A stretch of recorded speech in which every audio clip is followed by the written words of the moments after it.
لتكون مكفرة للذنوب ومطهرة للآثام. نشهد أن لا إله إلا الله وحده لا شريك له الذي يكرم المؤمنين والمؤمنات برؤية جماله في دار السلام.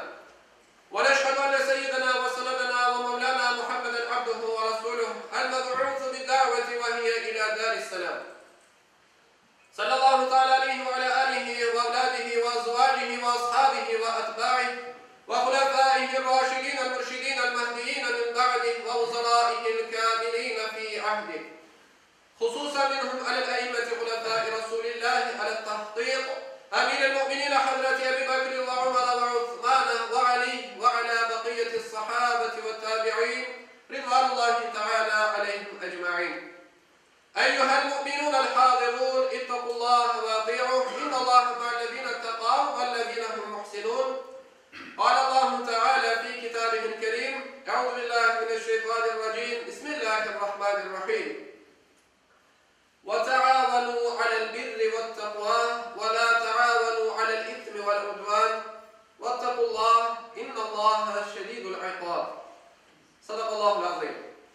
Pek aziz ve muhterem Müslümanlar, bizim bugünkü hutbemizin mevzusu yardımlaşmak hakkında olacaktır. Sayılı cemaat, yüce dinimiz İslam, bizim hem dünyada hem de ahirette bahtlı ve huzur içinde yaşamamızı istiyor.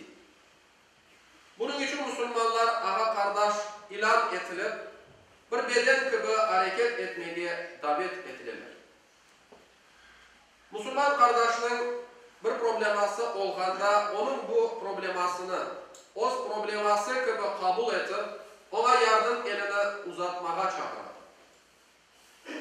Bu problemalarının büyüklüğü ya da küçüklüğü, maddi ya da manevi olması mühim değildir. Mühimi kıyın al ve vaziyette kardeşinin yanında olmak ve hiç olmasa bir tebessüm ve tatlı sözle gönlünü yumuşatıp rahatlatmaya çalışmak. Bizim sevgili Peygamberimiz Muhammed Mustafa sallallahu aleyhi ve sellem Efendimiz bir hadis-i şerifinde bizlerge böyle nasihat etkendir. Kardeşini güler yüzle karşılamak gibi olsa da hiçbir iyilikini küçük görmeyin. Başka bir hadis-i şerifinde ise sevgili Peygamberimiz buyurmuştur ki, kardeşini güler yüzle karşılamak sadakadır.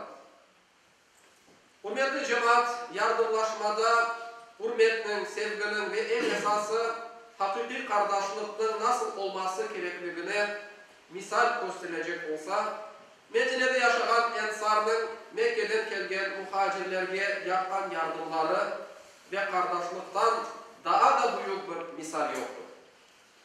Dinlerini ve imanlarını kurçalamak için Mekke'de her şeyini kaldırıp, hicret etken kimselerge Medine'deki Ensar kardeşleri yardım ellerini uzatıp her türlü ihtiyaçlarını karşıladılar. Onlara yüreklerindeki gurbetlik ve yoksulluk acılarını çektirmediler.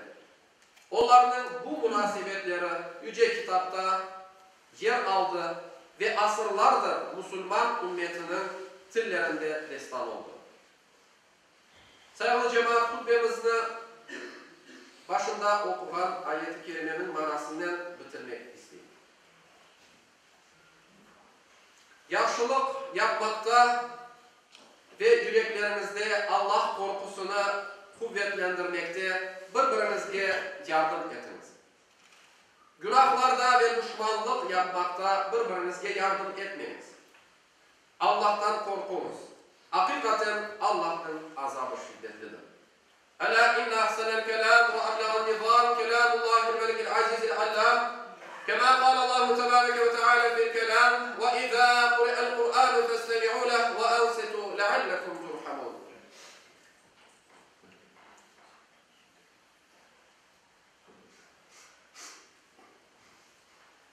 Elhamdülillah, elhamdülillah, elhamdülillah, hamdel kâmilina ve salatu ve selamu ala Resulina Muhammedin ve ala alihi ve sahbihi ecma'in.